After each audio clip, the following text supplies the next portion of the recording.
আমরা বিরোধী দল এবং পেছন দিয়ে ব্যাকডোর পলিটিক্সে কে চেয়ার নিয়ে গেছে দরকার নেই। বিরোধী দলনেতার নাম শোভনদেব চট্টোপাধ্যায়। মানুষের দরবারে বাংলার রাজনীতিতে সেটাই এস্টাবলিশ থাকবে। এবার যারা এই সঙ্গে করে গেছে আমরা খুব গুরুত্বপূর্ণ বলে বিষয়টা ধরছি না।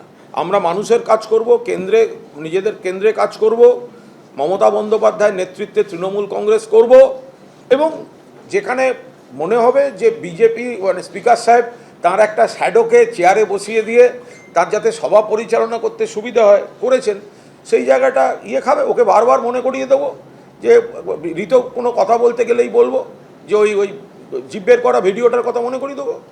বিরোধী দলনেতা প্রসঙ্গে হাইকোর্টে বড় ধাক্কা খেল কালীঘাট তৃণমূল। বিরোধী দলনেতা থাকছেন ঋতব্রত বন্দ্যোপাধ্যায়। কোনো অন্তর্বর্তী নির্দেশ না দিয়ে জানিয়ে দিলেন কলকাতা হাইকোর্টের বিচারপতি কৃষ্ণা রাও। কথা বলবো আমাদের প্রতিনিধি রুমা পালের সঙ্গে। রুমা, দুদিন ধরে যে শুনানি চলছিল তাতে আদালতের পক্ষ থেকে একাধিক প্রশ্ন তোলা হয়েছিল। আজকে নির্দেশে ঠিক কি বলা হলো?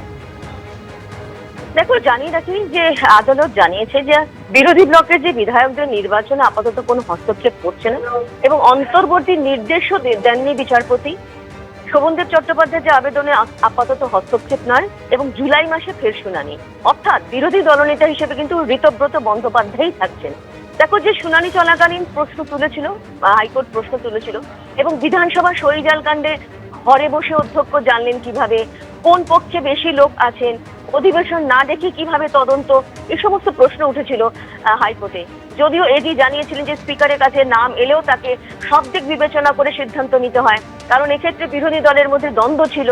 এবং সেক্ষেত্রে প্রশ্ন অবশ্যই যে যখন বিচারপতির তরফ থেকে তোলা হয়েছিল যে বিরোধী দল ছিল তাদের নাম নিশ্চয়ই দেওয়া হয়েছিল, তাহলে প্রধান বিরোধী দলনেতার নাম দিলে তাকে স্পিকার অস্বীকার করতে পারেন কি?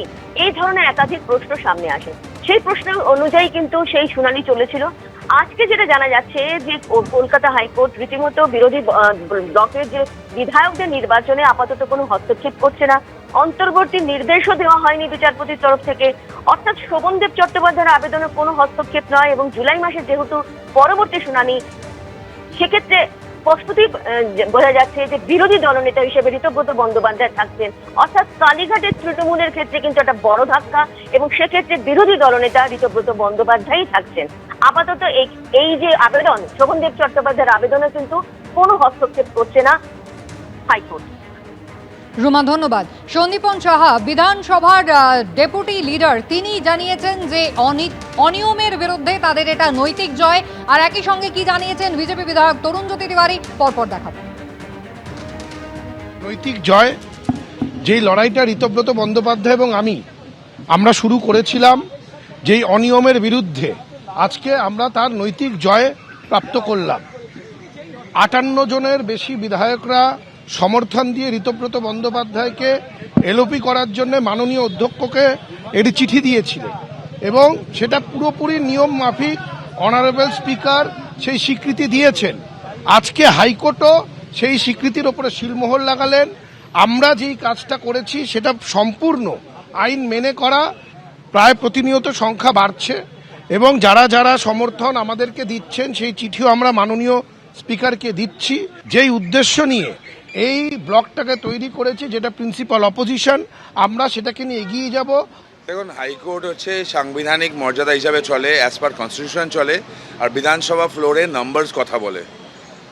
ঋতব্রত বন্দ্যোপাধ্যায়ের সাথে নাম্বারস ছিল, তিনি ক্লেম করেছেন, মাননীয় স্পিকার মহাশয় সেটাকে অ্যাপ্রুভ করেছেন।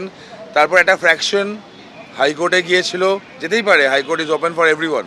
হাইকোর্টে গিয়েছিল এবং হাইকোর্ট তাদের প্রেয়ার টার্ন ডাউন করে ডিক্লাইন করেছে। আমি আবার বললাম, ডেমোক্রেসিতে নাম্বারস কথা বলে। ঋতব্রত বাবুর কাছে নাম্বারস ছিল, he has been elected as LOP, that's it. ABP Ananda, এগিয়ে থাকে, এগিয়ে রাখে।